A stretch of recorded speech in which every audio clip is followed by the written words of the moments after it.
प्यारे बच्चों, जय हिंद। आपका हमारे चैनल में हार्दिक स्वागत है।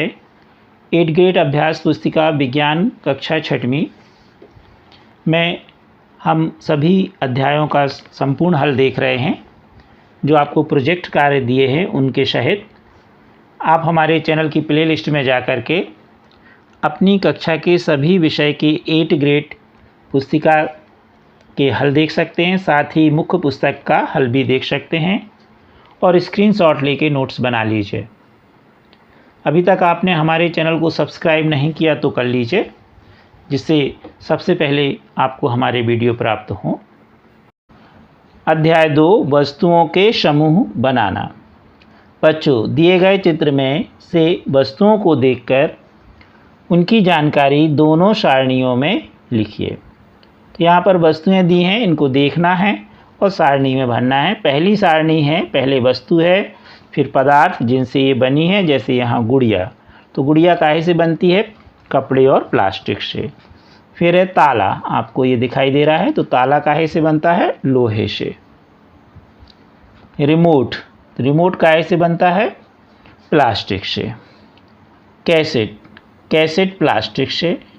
बैग कपड़े से और चिमटा लोहे से। अब यहाँ सारणी में पहले पदार्थ है और फिर इन पदार्थों से बनने वाली वस्तुएं। यहाँ पर पहले वस्तु था, फिर पदार्थ था।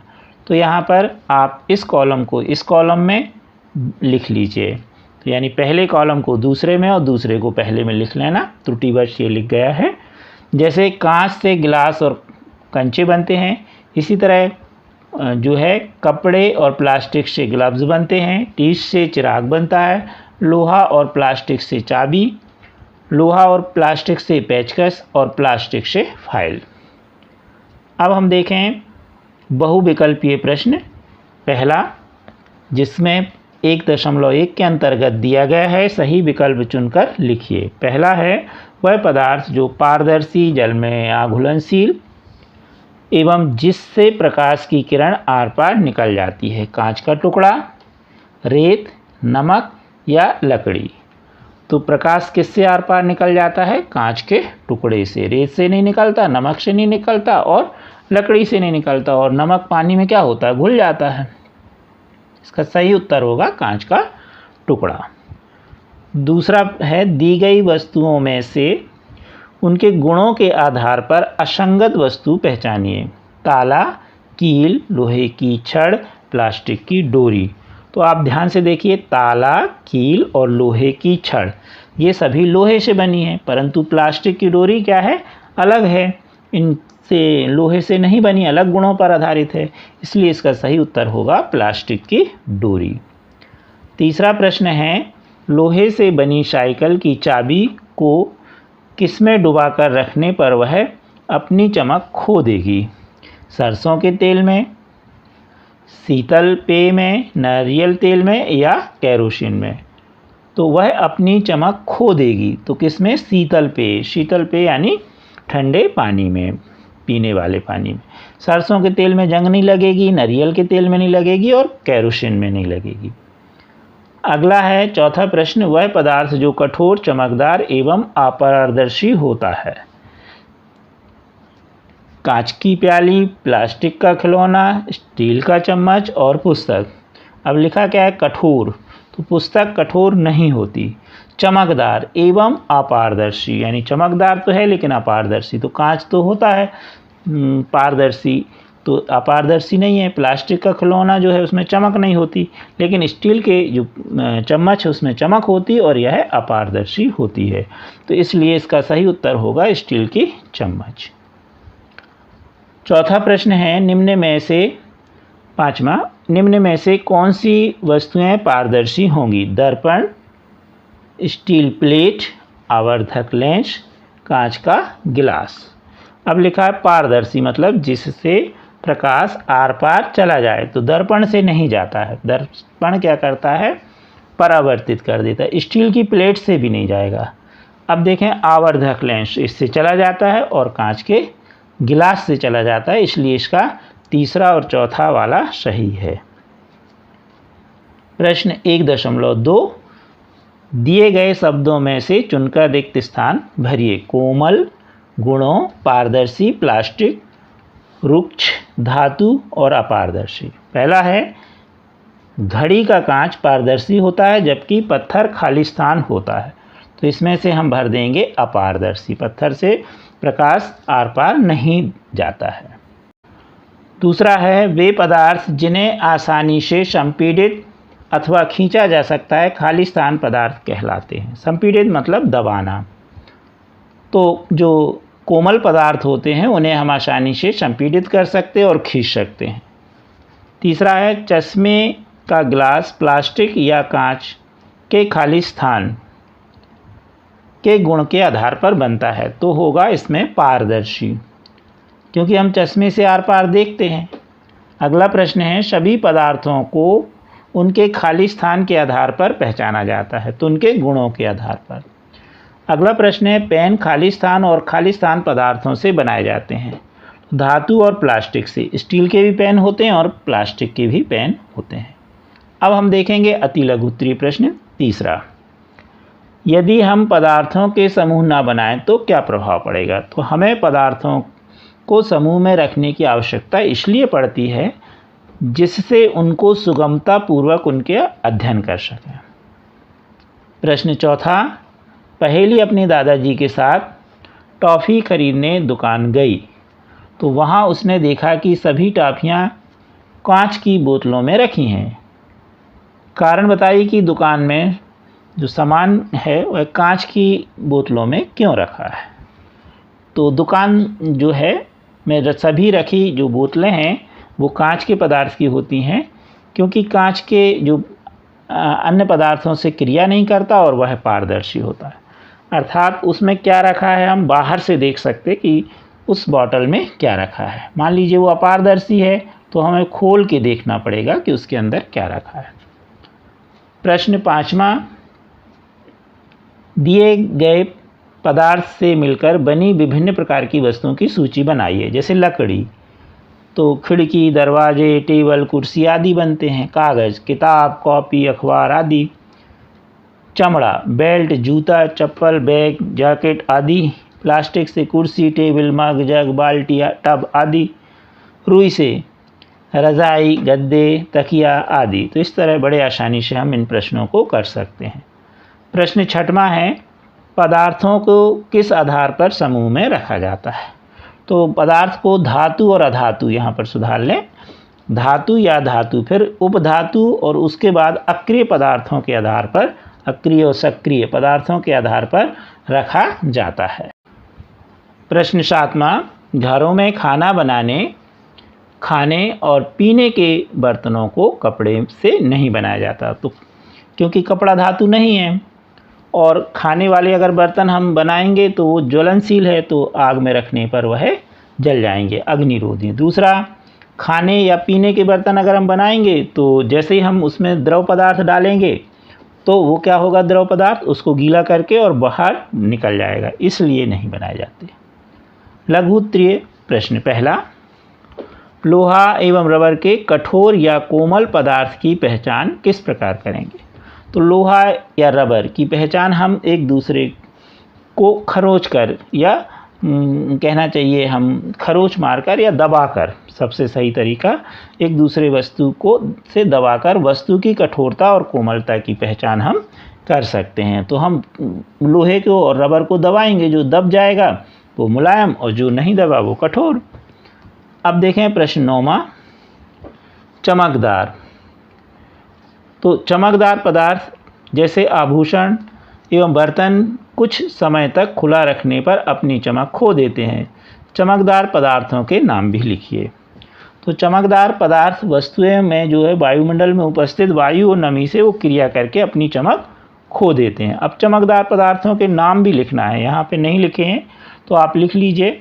चमकदार वस्तुओं में जैसे स्टील का चम्मच, गिलास, थाली इत्यादि आप लिख सकते हैं। जो भी चमकदार वस्तुएं हैं आप बहुत सारी लिख सकते हैं। प्रश्न 10वां,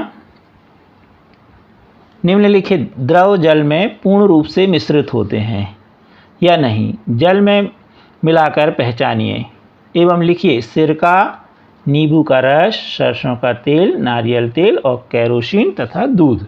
अब पानी में मिलाना है, तो पानी में हम जो मिलाएंगे तो क्या लिखा है, जो जल में मिश्रित हो जाए। तो क्या क्या मिश्रित हो जाते हैं, सिरका मिश्रित हो जाएगा, नींबू का रस भी पानी में घुल जाएगा।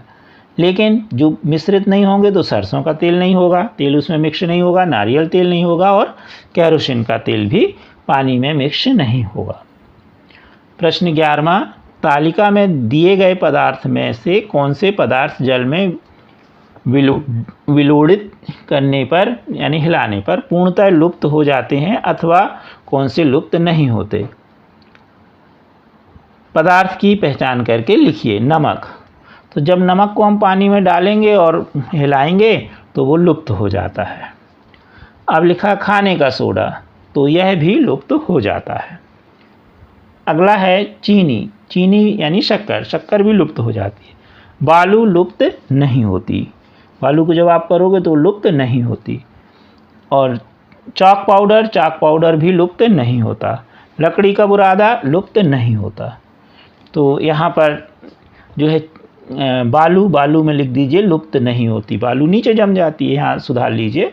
और चाक पाउडर भी लुप्त नहीं होता, वो क्या होता है, नीचे जम जाता है, तो यहाँ पर भी लिख दीजिए लुप्त नहीं होता।